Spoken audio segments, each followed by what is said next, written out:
안녕하세요. 동일교회 초등반 여러분. 저희가 지난 시간에는 우리가 기도의 대상으로 삼고 있는 분이 누구이신지를 정확하게 알아야 된다는 것을 배웠어요. 우리는 누구에게 기도를 하고 있나요? 여러분들이 기도하는 대상이 누구인지 여러분들은 정확하게 알고 계신가요? 맞아요. 우리가 지난 시간에 배웠으니까 여러분들은 누구에게 기도하고 있는지 정확하게 알고 있을 거예요. 우리는 누구에게 기도하냐면 다른 어떤 신이 아니라 하늘에 계신 우리 아버지에게 기도를 하고 있죠. 분명한 것은 우리가 기도하는 그 대상은 다른 누구의 아버지가 아니라 바로 나의 아버지세요. 그 나의 아버지, 어떻게 나의 아버지가 되었을까요? 맞습니다. 우리는 믿음으로 예수 그리스도를 믿음으로 통해 가지고 하나님께서 우리 아버지가 되셨죠. 그 아버지에게 우리는 경외함과 신뢰감을 가지고 그리고 기도의 자리에 나가야 된다는 것을 배웠습니다. 오늘은요, 주기도문의 첫 번째 강구인 바로 이름이 거룩히 여김을 받으시오며 라고 하게 되는 첫 번째 강구에 대해서 배워보려고 해요. 근데 강구한다라는 것은 무엇을 구한다는 뜻인데요. 지금 보면은 이름이 거룩히 여김을 받으시오며 바로 하나님 아버지의 이름이 거룩히 여김을 받으시오며라고 하게 되는 제목으로 시작하는 게 조금 이상하네요. 어떤 내용인지 한번 들어가 볼까요? 자, 지금 이 그림에 보이는 것들이 뭔가요?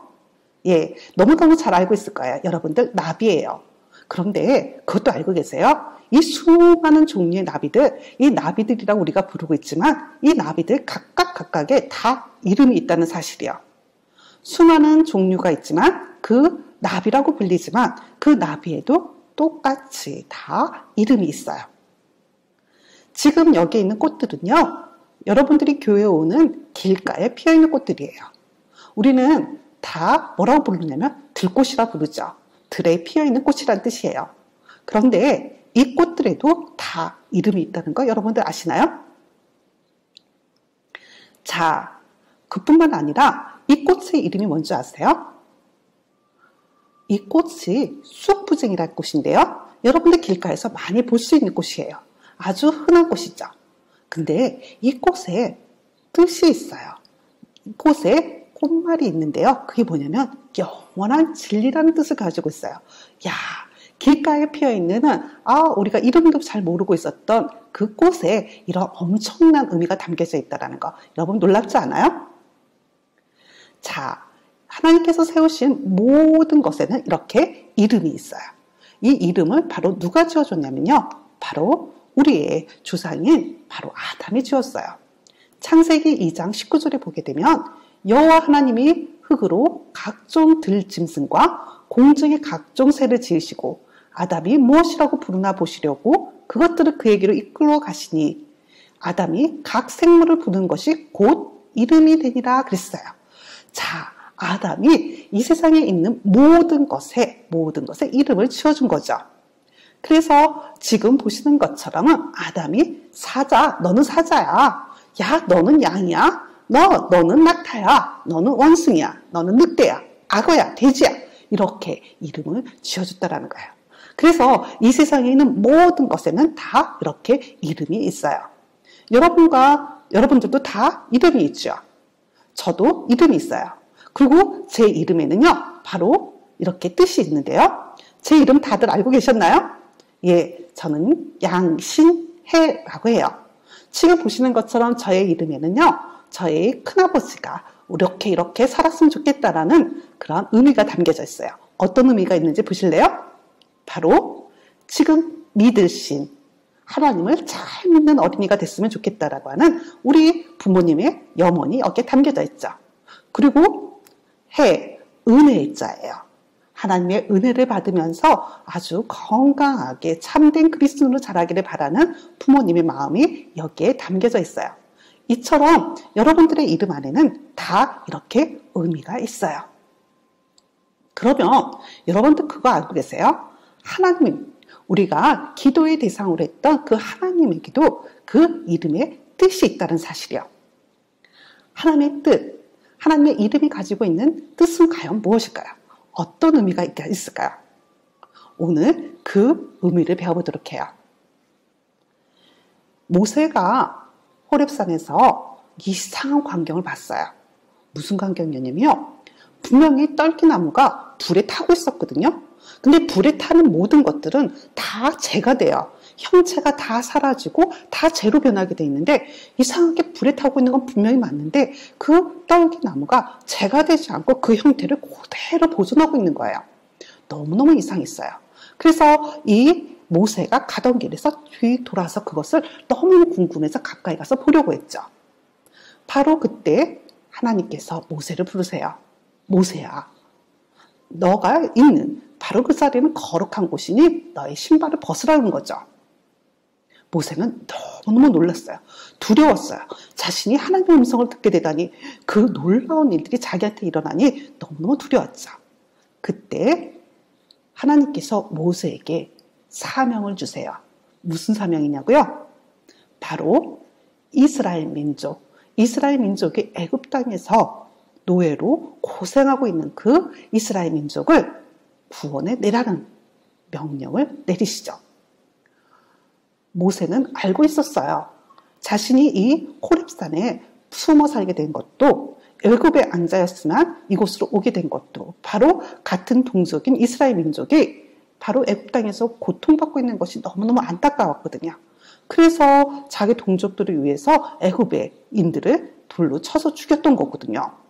그리고 이곳으로 도망쳐 온 것인데 그들을 구원하고 싶은 마음은 아주 굴뚝같이 많았죠. 그런데 자신이 지금 이스라엘 민족한테 가가지고 야, 내가 하나님께서 너희를 구원해달라고 하셨어, 이렇게 얘기한다면 이스라엘 민족들이 믿어줄까요? 그리고 그것이 가능한 일이라고 생각할까요? 너무너무 마음이 두려웠어요. 그래서 하나님께 물어봐요. 너희의 조상의 하나님이 나를 너희에게 보내셨다 하면 그들이 내게 묻기를 그의 이름이 무엇이냐 하리니 내가 무엇이라고 그들에게 말하리이까? 이렇게 물어봤을 때요, 하나님께서 그에게 말씀하세요. 뭐라고 말씀하시는지 귀를 쫑긋하고 들어보세요. 나는 스스로 있는 자니라. 하나님이라는 말의 뜻은요, 나는 스스로 있는 자. 그런데 이 스스로 있다란 말이 무슨 뜻일까요? 스스로 있다라는 게 어떤 의미의 뜻일까요? 너무 잘 떠오르지 않아요. 잘 이해가 되지 않죠? 자, 그러면 하나님의 이름은 스스로 있는 자라는 뜻인데 그 스스로 있는 자라는 뜻이 무슨 뜻일까요? 지금부터 생각해 보도록 해요. 자, 여러분들 우리 지금까지 하나님께서 아브라함에게 그리고 야곱에게 어떻게 나타나셨는지 배웠어요. 하나님께서 아브라함에게 약속을 주셨던 거 여러분 기억나요? 하늘의 별처럼, 그리고 저 바닷가의 모래밭에 있는 모래알처럼 어떻게 했냐면 너희의 후손들을 그렇게 많게 만들어주겠다는 약속의 말씀을 주셨죠. 그것을 우리가 배웠어요. 그리고 야곱에게 주셨던 약속은 그보다 한 걸음 더 나갔죠. 분명히 하나님께서는 그렇게 만들어주시는 것뿐만 아니라 그 약속을 너를 통해서 이루어주겠다라고 하게 된, 내가 보호하고 지켜주겠다라는 약속까지 하셨어요. 그래서 야곱이 그 꿈속에서 만났던 바로 그 자리에다가 하나님의 전을 쌓았던 거 여러분들 기억나세요? 여러분들 물병으로 해서 하나님의 전을 쌓는 것을 갖다가 여러분들 했던 거 기억하실 거예요. 바로 그 사닥다리를 기억하실 거예요. 바로 이렇게 하나님은 아브라함과 야곱에게 나타나셔서 그들에게 바로 약속의 말씀을 주셨죠. 바로 그 약속의 말씀을 주셨던 그 하나님은 약속만 주시고 그냥 그 자리에서 가만히 계신 분이 아니었어요. 그분은 그들에게 뭐 하셨냐면 바로 사랑하셨고요. 그리고 그들이 같은 약속을 하러 그 약속을 준행하고 그 말씀에 순종할 때마다 그들을 보호해 주셨죠. 바로 그들에게 지혜를 주셔서 어려운 일이 있을 때마다 그들이 헤쳐나갈 수 있도록 도와주셨어요. 그렇게 하나님께서는 그들을 보호하셨죠. 바로 하나님은 그들에게 다른 것을 보는 것이 아니라 그들이 오롯이 하나님의 말씀에 그 하나님이 가르치는 의에 순종하는지만을 보셨던 거 여러분들이 기억할 거예요. 이처럼 하나님은 아브라함과 야곱에게 약속하셨고 그 약속을 지켜주셨고 그리고 지혜를 주셔서 그것을 이룰 수 있도록 어려움을 극복할 수 있도록 하셨고 하나님 말씀에 순종하는지 안 하는지를 시험하시기도 하셨다는 거 기억하세요. 바로 그 하나님께서 스스로 있다라고 하게 되는 말의 의미는 바로 그 하나님께서 앞으로도 계속 동일하게 그렇게 계실 거라는 뜻을 담고 있어요. 하나님께서는 앞으로도 내가 아브라함에게 그리고 야곱에게 했던 것처럼 그렇게 동일한 모습으로 계속해서 지금 현재도 그렇고 미래에도 있을 거다라는 뜻으로 그렇게 말씀하신 거죠. 자, 다시 한번 생각해 보세요. 하나님의 뜻은 바로 스스로 있는 자다라는 뜻인데요. 그 스스로 있는 자다라는 뜻은 하나님께서 야곱과 아브라함에게 약속을 주시고 지혜를 주시고 그리고 보호해 주셨던 것처럼 지금도 그리고 앞으로도 그렇게 우리에게 약속을 주시고 그리고 그 약속을 성취해 주실 것이라고 하게 되는 것을 그런 하나님이심을 나타내신다라는 거죠.